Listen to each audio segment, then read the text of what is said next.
다음으로 제가 발언하겠습니다. 안녕하십니까 여러분, 재학생 김명훈입니다. 여러분, 벌써 이 땅에는 봄이 오고 새 시작이 있는 듯 하지만 정작 대한민국은 풍전등화, 절체절명의 위기에 놓여 있습니다.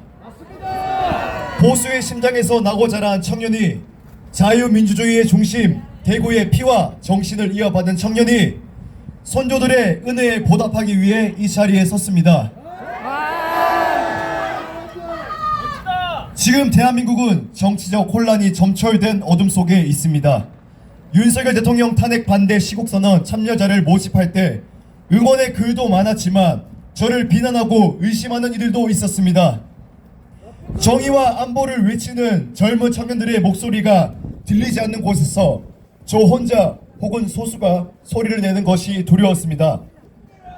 하지만 저는 이 관문을 지나 밝은 미래로 향하고 있음을 믿어 의심치 않기에 이 자리에 섰습니다. 비록 대한민국의 정치와 안보는 암울한 겨울 속에 있지만 이 보수의 뿌리가 혹독한 겨울을 견디고 다시 자유민주주의의 꽃을 피워낼 것임을 알고 있기 때문입니다. 여러분, 자유의 꽃이 필 것을 알기 전에 중요한 건 왜 우리의 뿌리가 병들었냐는 것입니다. 그것은 바로 우리 것을 빼앗고자 하는 저 북한과 중국을 배후에 둔 반국가 세력이라는 병충해 때문입니다. 윤석열 대통령님의 변론 보셨습니까? 네. 셀 수 없을 만큼 많은 북한의 지령 말입니다. 네. 그들은 6.25 이후로 한 번도 진정 평화를 외친 적이 없습니다. 그들은 호시탐탐 이 나라를 전복시키고 분열시키고자 사력을 다하고 있습니다. 하지만 이번 주제는 북한이 아닙니다. 우리는 윤석열 대통령이 선전포고한 또 다른 주적을 알아야 합니다. 그것은 바로 수천 년 전부터 끊임없이 우리를 괴롭혀온 중국입니다. 맞습니다. 6.25 전쟁 때 북한이 열세에 몰리자 중국에게 지원군을 요청했습니다. 북한의 요청에 응답한 이가 누구입니까? 중국은 바로 중국입니다. 그렇다면 북한을 원조한 중국이 6.25 전쟁을 어떻게 가르치는지 아십니까? 바로 항미 원조 전쟁입니다. 미국에 대항해 북한을 도운 것이 중국 공산당의 역사관인 것입니다. 중국은 북한군보다 5배가 많은 병력을 보냈고 참전 용사들은 북한군보다 5배가 많은 중공군과 싸웠습니다. 그렇다면 우리의 주적 누구입니까? 바로 중국과 북한입니다. 우리에게 반미 감정을 일으키는 것이 누구입니까? 우리의 한미 동맹을 약화시키려는 세력 누구겠습니까? 6.25 전쟁이 미국과 소련의 계략이라고 날조하고 선동하는 이들이 누구겠습니까? 바로 북한과 중국입니다. 그렇다면 우리의 주적은 누구입니까? 중국과 북한입니다. 구호 한번 외치겠습니다. 싸우자! 이기자! 지키자! 여러분, 우리는 싸워야 합니다. 이번에 윤석열 대통령께서 우리의 주권과 자유민주주의를 빼앗는 반국가 세력을 일거에 척결하고자 계엄을 선포하셨습니다. 그리고 우리의 주권을 빼앗는 부정선거의 배후에 중국 공산당과 중국 기업 화웨이가 있습니다. 맞습니다. 화웨이 잠깐 설명드리자면 중국의 삼성 같은 기업입니다. 휴대폰, 통신기기, 가전제품을 만듭니다. 문제는 이 화웨이가 중국 정부의 투자를 받아 공산당의 간첩 노릇을 제대로 한다는 것입니다. 여러분, LG U+는 5G 통신 장비를 중국 화웨이 것을 사용합니다. 작년 2월 중국 보안업체에서 8년간 LG U+ 통화 기록을 3TB를 빼간 기사가 있습니다. 그들이 우리의 개인정보를 빼서 어디에 바쳤겠습니까? 바로 공산당입니다. 여러분, 한국의 보이스피싱, 로맨스 스캠의 배후를 아십니까? 바로 중국입니다. 보이스피싱은 다 아실 테고 로맨스 스캠은 생소한 분들이 계실 텐데 제가 잠깐 설명드리겠습니다. 문자나 라인, 텔레그램 같은 메신저 쓰시는 분들 예쁜 여자가 갑자기 자기 공항이라고 연락이 옵니다. 한국 여행 중이라고 합니다. 거기에 답장해주면 인연이니까 친하게 지내자고 하며 매일 연락합니다. 뭐하냐? 오늘 하루 잘 보냈냐? 보고 싶다. 이렇게 말입니다. 어느 순간 사귀고 싶다는 말도 합니다. 그 다음은 뭐겠습니까? 돈을 요구합니다. 좋은 투자처가 있으니 얼마만 투자해라. 막 1,000만 원만 내면 10억을 만들어 준다. 자기 아빠가 코인에서 사장인데 너한테만 알려준다 하면서 투자를 권유합니다. 혹은 자기가 사업을 하는데 잠깐 문제가 생겨서 돈이 필요하다고 하니까 잠깐 빌려달라고 합니다. 문제는 그 오랜 연락으로 신뢰를 쌓은 순진한 사람들이 돈을 보내준다는 것입니다. 그러면 그놈들은 그 돈 먹고 도망가서 어디에 쓰시는지 아십니까?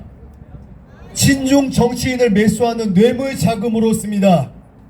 한국인들의 돈을 훔쳐서 한국 정치인 매수하는 데 쓰는 것입니다. 그리고 그 배후에 우리의 개인정보를 남용하는 중국 기업 화웨이가 있습니다. 이뿐만이 아닙니다. 화웨이 통신 장비는 우리들의 사생활은 물론 대한민국의 모든 기밀 자료를 다 빼앗아가고 있습니다. 왜냐? 중국 국가정보법 17조에는 국가정보 업무 수행자가 기관, 조직, 개인의 통신수단의 정보 업무 관련 설비와 시설을 설치할 수 있다라고 규정했기 때문입니다. 이는 중국 정부가 화웨이 장비에 도청 감시 장치를 설치할 수 있다는 뜻입니다. 이에 미국은 일찍이 화웨이 장비가 미국 안보를 위협할 거라 예측해 2018년 동맹국들에게 화웨이 장비를 쓰지 말 것을 당부했습니다. 하지만 2018년 간첩 대통령 문재앙은 동맹 미국의 경고를 무시하고 화웨이 5G 장비를 공식 도입했습니다. 보안 문제 없다고 국민들을 속여가면서까지 말입니다. 그리고 무슨 일들이 일어났겠습니까? 미국 법무부가 영업기밀 탈취, 은행 사기, 사법방해 등의 13개 혐의로 중국 화웨이에게 소송을 걸었습니다. 또한 화웨이 장비를 쓰는 국가에 미군 파병과 군사정비 배치를 재검토하는 법안까지 통과시켰습니다. 왜 그렇겠습니까? 화웨이가 중국 공산당의 앞잡이가 되어 돈과 정보를 훔쳐가기 때문입니다. 그리고 결정적으로 부정선거, 이제 사전투표서 통신망 장비가 뭔지 예측이 가실 겁니다. 맞습니다. 바로 화웨이가 선관위 배후에 있어 우리 소중한 표를 훔쳤습니다. 여러분, 선관위 비밀번호 다 아시죠? 1, 2, 3, 4, 5. 네, 1, 2, 3, 4, 5입니다. 그런데 이 1, 2, 3, 4, 5가 왜 나왔는지 아십니까? 바로 중국 정부 민원번호가 1, 2, 3, 4, 5이기 때문입니다. 맞습니다. 이것이 선관위 배후에 중국이 있다는 증거가 아니고 무엇이겠습니까?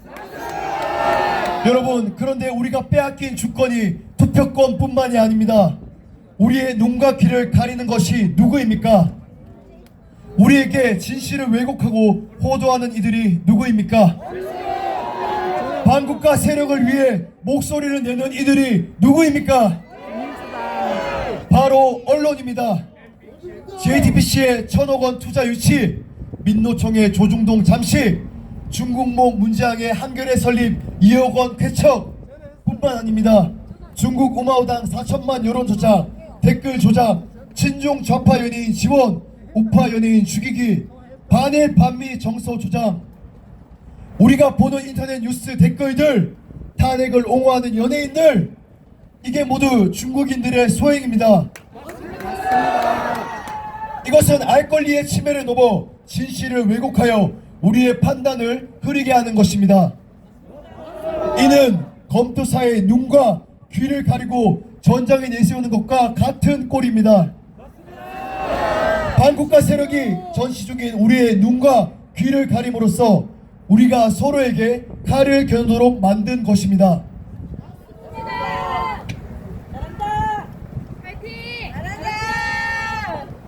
뿐만 아닙니다.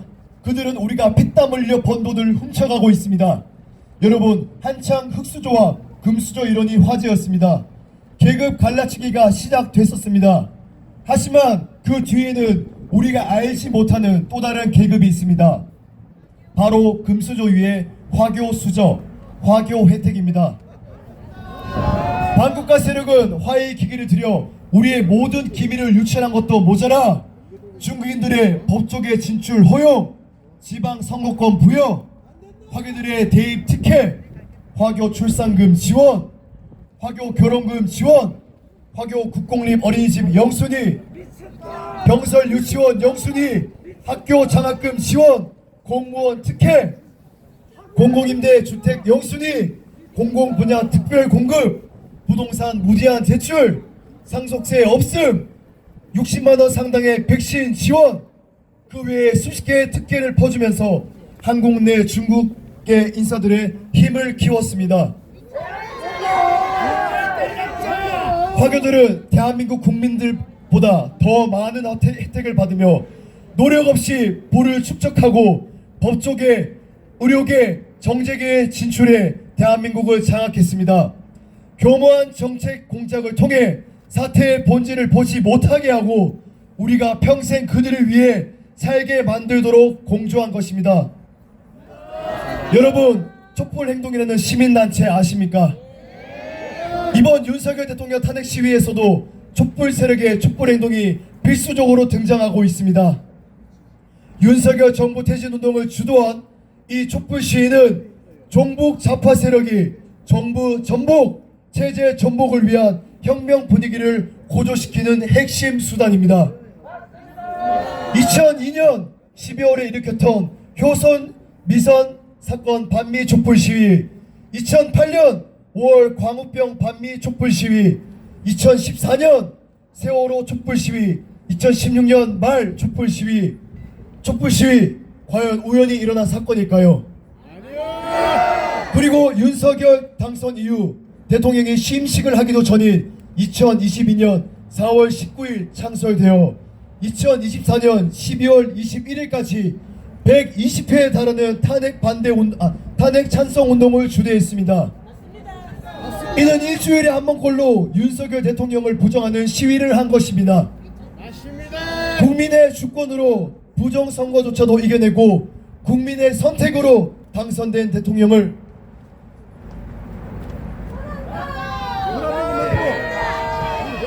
부정해서 국민들이 얻을 것이 뭐가 있겠습니까? 우리가 주권 대통령을 잇는다면 가장 좋아할 이가 누구입니까? 빨갱이! 바로 반국가 세력입니다. 우리는 우리가 대통령을 잃는 순간 누가 가장 큰 이득을 보게 될지 이 사건의 배후와 본질을 정확히 보아야 합니다. 우리는 이제 진실을 알게 되었습니다.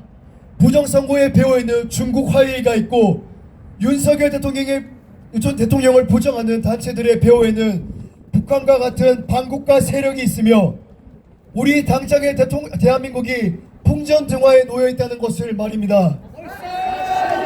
그리고 이 사태가 올 때까지 진실을 외면하고 정치를 알려하지 않았던 우리가 그들에게 가담했음을 말입니다.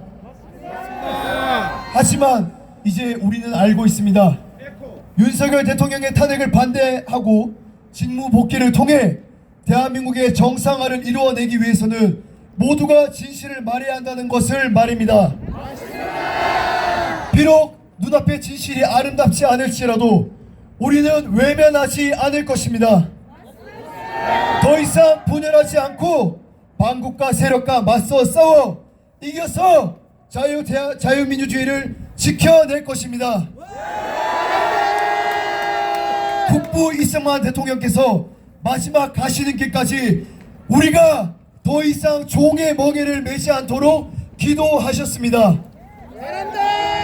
우리는 종의 멍에를 벗는 것을 넘어 보수의 뿌리 이 대구에서 다시 한번 자유민주주의의 꽃을 피울 것입니다.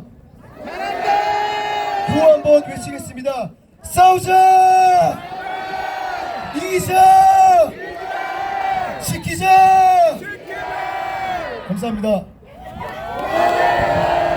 다음으로 이성혁 하구의 발언이 있겠습니다.